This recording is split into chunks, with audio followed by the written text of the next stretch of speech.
మీ పిల్లలు చదువుకున్నది ఎగ్జామ్ హాల్లో రాయాలన్నా, కాంపిటేటివ్ ఎగ్జామ్ క్రాక్ చేయాలన్నా మెమరీ ముఖ్యం. మెమరీ అనేది గిఫ్ట్ కాదు, రైట్ టెక్నిక్ అండ్ ప్రాక్టీస్ తో ఎవరైనా సాధించవచ్చు.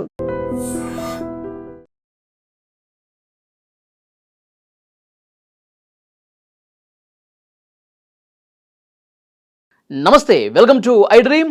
ప్రస్తుతం నాతో పాటు స్టూడియోలో ఉన్నారు అనలిస్టు మందిడి కృష్ణారెడ్డి గారు. మాట్లాడదాం. సార్ నమస్కారం. నమస్కారం సార్.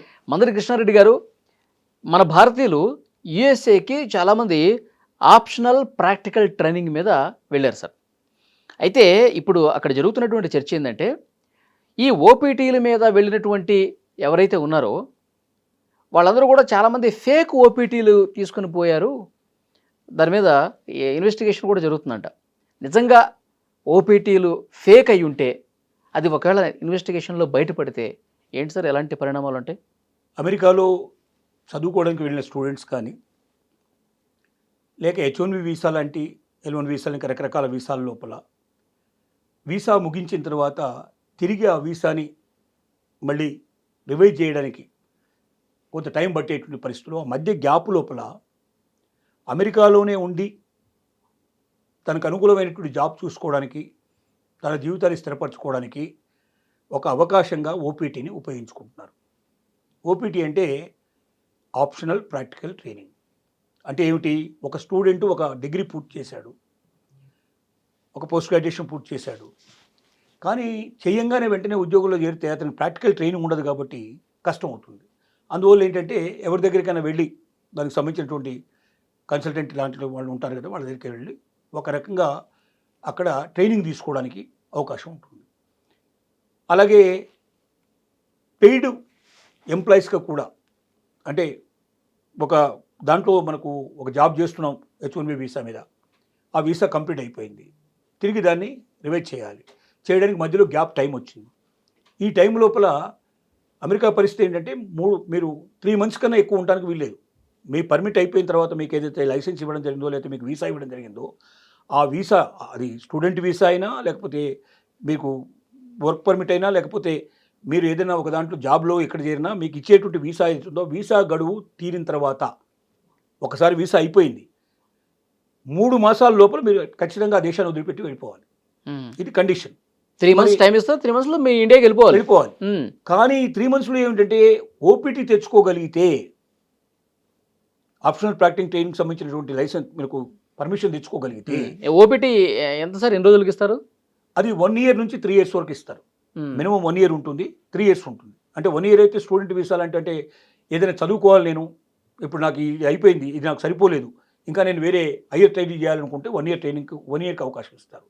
అలా కాకుండా ఎక్కడైనా చేసి ప్రాక్టికల్గా ట్రైనింగ్ తీసుకొని నేను పెయిడ్ ఎంప్లాయీగా చేరి నేను ఇంకో 2 ఏళ్ళు నేను పనిచేసి దాంట్లో పూర్తిగా నాకు పట్టు వచ్చిన తర్వాత అప్పుడు నేను దానికి తగినటువంటి జాబ్ చూసుకుంటాను అనుకుంటే, అప్పుడు మీకు 3 years ఇస్తారు. 1 year నుంచి 3 years దాకా దొరుకుతుంది ఓపీటీ. ఇది ఉండటం వల్ల ఏమవుతుందంటే, 3 నెలల్లో బయటికి పోవాల్సిన అవసరం లేకుండా అమెరికాలో ఉండడానికి ఇది ఒక ఆయుధంగా ఉపయోగపడుతుంది. ఇది అమెరికాలో ఉంటే కదా, అమెరికాలో ఉంటే ఏదో ఒకటి చేసుకున్న తర్వాత అక్కడ స్థిరపడడానికి అవకాశం ఉంటుంది. అసలు అమెరికా నుంచి గెట్ అవుట్ అని బయటకు వెళ్ళిపోయిన తర్వాత ఇంకేముంటుంది, అవకాశం ఉంటుంది కదా. మళ్ళీ ఒకసారి ఇండియాకి వచ్చేసారనుకోండి, మళ్ళీ కొత్తగా వీసా ప్రాసెస్ అంతా కావాల్సిందే తప్ప ఇంకో మార్గం లేదు. ఆ వీసా వస్తే తప్ప అమెరికాకి వెళ్ళడానికే పాసిబిలిటీ ఉండదు. కాబట్టి అమెరికా నుంచి కదలకుండా అమెరికాలో ఉండే అవకాశాలు చేజిక్కించుకోవాలంటే ఓపీటీ కంపల్సరీగా ఉండాలి అనేది ఉన్న అవకాశం. ఓకే. ఈ ఓపీటీ ఎలా వస్తుంది మరి?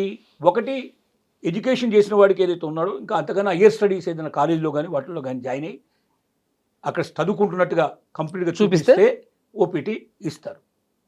కానీ చదువుకోకుండానే కొన్ని కాలేజీలు మన దగ్గర ఉన్నట్టుగానే అమెరికాలో కూడా ఓపీటీ ఇస్తున్నట్టుగా తెలుస్తుంది. వాళ్ళు డబ్బులకు ఆశపడి ఫేక్ ఓపీటీలు ఇస్తా ఉన్నారు. వాళ్ళ ఆ కాలేజీలో జాయిన్ కాడు, అందులో చదవడు, కానీ ఇస్తారు. అలాగే వేరే జాబ్ కూడా ఒక కంపెనీ ఉంటుంది, ఫేక్ కంపెనీస్ అవి. దాంట్లో పెద్దగా 150 మంది ఎంప్లాయీస్ ఉన్నట్టుగా చూపిస్తాడు దాంట్లో, కానీ అక్కడ ఎవడు కనబడు. అందరికి ఇవే రకంగా ఎక్కువ మందికి డబ్బులు తీసుకోవడం, వాడికి ఓపీటీ ఇచ్చేయడం, వాడు అక్కడ పనిచేస్తున్నట్టుగా చూపించడం, ఇలాంటివి కూడా జరుగుతున్నాయి.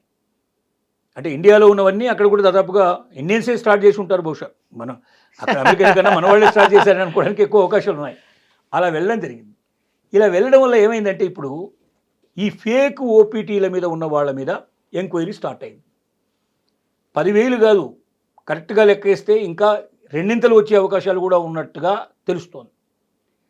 ఈ ఓపీటీల మీద ఎవరైతే ఇప్పుడు అమెరికాలో ఉన్నారో, సంవత్సరం నుంచి 2-3 సంవత్సరాల దాకా ఉన్నారో, వీళ్ళల్లో పట్టుబడితే మాత్రం వీళ్ళకి చాలా శిక్షలు, పెనాల్టీలు చాలా పెద్ద ఎత్తున పడే ఏంటి అవకాశాలు సార్ అసలు ఏం జరుగుతుందంటారు పట్టుబడితే? పట్టుబడితే జైలు శిక్ష వెళ్లాల్సిన పరిస్థితి ఏర్పడుతుంది. అక్కడ పెనాల్టీలు కట్టాల్సిన పరిస్థితి ఏర్పడుతుంది. తర్వాత మరి ఇంకా అక్కడ ఉన్నట్టు అమెరికన్ దాని ప్రకారంగా, కాన్స్టిట్యూషన్ ప్రకారంగా ఇంకా ఏ రకమైన శిక్ష ఇంకా మళ్ళీ ఎప్పుడు అమెరికా మొహం చూడడానికి అవకాశం ఉండదు. సరే, ఈ ఫేక్ ఓపీటీల ఇష్యూ అనేది ఇప్పుడే వచ్చిందా? గతంలో కూడా ఎంక్వైరీ గతంలో కొన్ని బయటపడ్డా కూడా ఏమైనా అంటే అంత సీరియస్గా తీసుకోలేదు.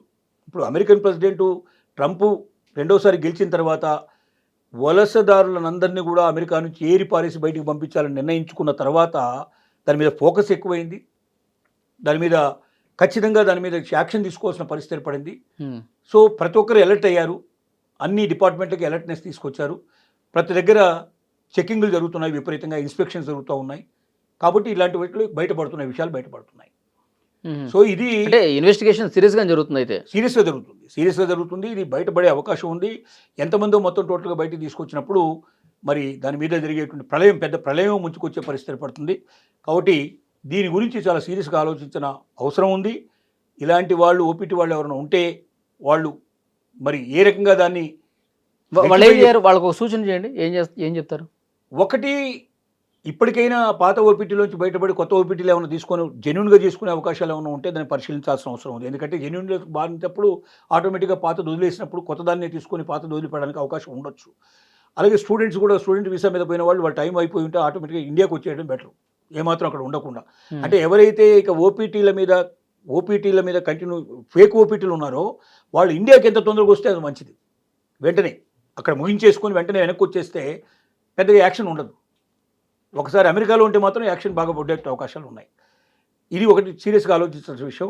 రెండోది, అసలు ఈ ఫేక్ ఆలోచన అనేటువంటిది అసలు భారతీయ నారాల్లో రాకూడదు, ఎవరికి కూడా రాకూడదు. ఎందుకంటే తప్పే అవుతుంది. మన దేశంలో అలాంటి తప్పులు చేసినా మన దగ్గర కూడా శిక్షలు పడతాయి, పెనాల్టీలు పడతాయి.